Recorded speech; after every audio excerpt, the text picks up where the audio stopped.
Le pôle métropolitain Loire-Angers est un syndicat mixte composé de 2 communautés de communes et d'une communauté urbaine.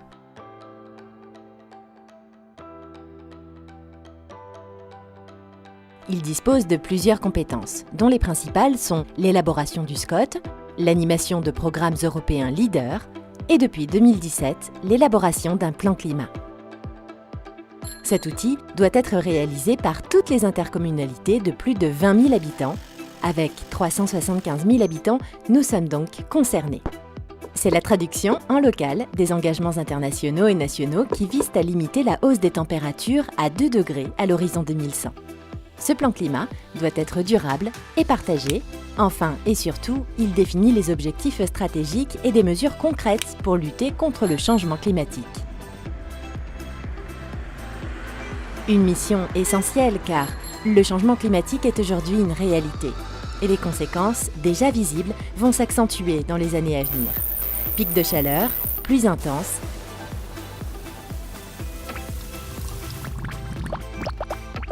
inondations, coulées de boue, un climat capricieux qui aura des effets sur la santé, la faune et la flore, sur les ressources en eau et donc nos pratiques agricoles. Mais ces nouvelles conditions climatiques peuvent aussi être des opportunités nouvelles pour le territoire s'il s'y prépare dès aujourd'hui. Pour savoir comment agir, le pôle métropolitain Loire-Angers réalise son plan climat. Première étape, le diagnostic.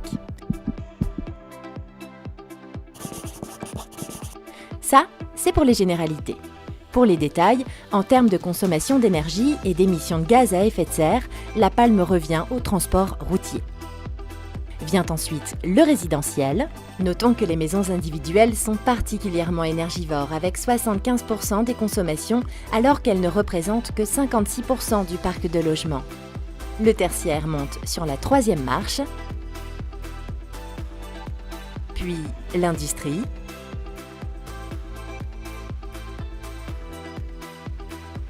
et l'agriculture, mais qui représente tout de même 19% de nos émissions de gaz à effet de serre.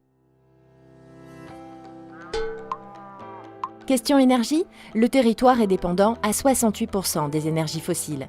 Oui, c'est beaucoup.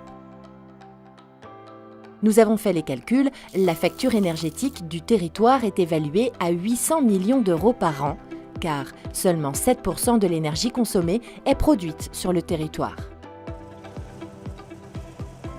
Côté pollution atmosphérique, notons la présence de polluants particulièrement néfastes, comme l'oxyde d'azote, les particules fines, provoquant entre autres des dommages sur les voies respiratoires, ou encore l'ozone qui accentue la pollution et ses conséquences sur la santé. C'est pourquoi il est urgent d'agir. Après ce diagnostic vient le temps de la concertation. En 2018, chacun peut apporter sa contribution. Grâce à ce diagnostic et à votre implication, nous aboutirons à une véritable stratégie et à un plan d'action efficace. Pour le climat, engagez-vous, participez et agissez.